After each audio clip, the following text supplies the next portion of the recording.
এটা ঐতিহাসিক দিনৰ সাক্ষী হ'বলৈ গৈ আছে সমগ্ৰ ৰাজ্যবাসী। ২৪ ফেব্ৰুৱাৰীত ভাৰতৰ প্ৰধানমন্ত্ৰী নৰেন্দ্ৰ মোদী আহিব গুৱাহাটীলৈ আৰু এয়া সৰুসজাই ষ্টেডিয়ামতে প্ৰধানমন্ত্ৰীগৰাকীৰ সন্মুখত প্ৰায় ৮,০০০ গৰাকী শিল্পীয়ে ঝুমুৰ নৃত্যৰ প্ৰদৰ্শন কৰিব। ৰাজ্যৰ বিভিন্ন প্ৰান্তৰ শিল্পীসকল ৰাওনা হৈছে আৰু খন্তেক সময়ৰ পাছতে তেওঁলোকে উপস্থিত হ'বহি গুৱাহাটীত আৰু কালি পুৱা ৯ বজাৰ পৰা তেওঁলোকে নিজৰ প্ৰেক্টিছ আৰম্ভ কৰিব আৰু যিহেতু তেওঁলোকৰ বাবে এটা সপোন যেন দিঠকত পৰিণত হৈছে। অসমৰ মুখ্যমন্ত্ৰী ডক্টৰ হিমন্ত বিশ্ব শৰ্মাৰ এই পদক্ষেপক সঁচাকৈ শলাগ লৈছে এতিয়া সকলোৱে।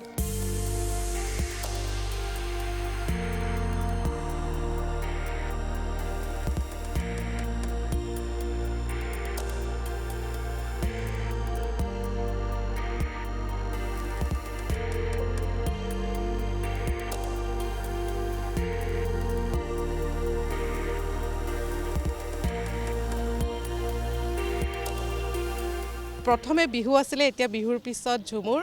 এটা ঐতিহাসিক দিন বুলি ক'ব লাগিব। মুখ্যমন্ত্ৰী ডক্টৰ হিমন্ত বিশ্ব শৰ্মা ডাঙৰীয়াৰ এয়া পদক্ষেপক সকলোৱে আদৰণি জনাইছে। হয়, এইটো এটা খুব আদৰণীয় পদক্ষেপ। যিহেতু অসম চৰকাৰৰ সহযোগত তথা ডক্টৰ হিমন্ত বিশ্ব শৰ্মা ডাঙৰীয়াৰ মুখ্যমন্ত্ৰীৰ নেতৃত্বত বিহু প্ৰথমে হৈ গ'ল। এতিয়া ধৰি লওক বাগিচাৰ মাজৰ এটা সংস্কৃতি, কেৱল বাগিচাৰ ভিতৰতে আবদ্ধ হৈ আছিল। এতিয়া এই সংস্কৃতি তেখেতে বিশ্বমুখী কৰিব খুজিছে। এইটো অতিকে সুখবৰ অসমবাসীৰ বাবে, বিশেষকৈ পাৰ্টিকুলাৰলি আমাৰ বাগানৰ আদিবাসীয়ে হওক বা ঝুমুৰ চাহ জনজাতীয় গোষ্ঠীসকলেই হওক, তেওঁলোকৰ কাৰণে খুব ভাল কথা আৰু লগতে অসমৰ কাৰণে ভাল কথা। গতিকে অসমৰ চাহ পৃথিৱীয়ে খায়, কিন্তু এতিয়া অসমৰ সংস্কৃতি পৃথিৱীত আজি পৃথিৱীৰ অভিমুখে গৈ আছে। এইটো খুব ভাল খবৰ আৰু গতিকে ডক্টৰ হিমন্ত বিশ্ব শৰ্মা ডাঙৰীয়া মুখ্যমন্ত্ৰী মহোদয়ক আমি তেখেতৰ ওচৰত কৃতজ্ঞ আৰু ধন্যবাদ জ্ঞাপন কৰিছোঁ। প্ৰস্তুতি জিলা লেভেলত প্ৰথমে হৈ গ'ল, আকৌ জিলা লেভেলবোৰ আকৌ প্ৰত্যেকৰ এটা জ'নেল লেভেল হৈছে। তাৰমানে 4-5খন ডিষ্ট্ৰিক্ট লাগি একোখন জ'নেল ৰিহাৰ্চেল হৈছে। অলমষ্ট আমি তেখেতসকলৰ যি দেখিছোঁ, খুব এটা ডিষ্ট্ৰিক্ট প্ৰশাসনে উদ্যোগ লৈছে। গোটেই সকলোখিনি তেওঁলোকৰ খোৱা বোৱা, ট্ৰান্সপৰ্টেশ্যন, থকা বা ৰেমুনাৰেশ্যন গোটেইখিনি খুব সুন্দৰভাৱে হৈ উঠিছে।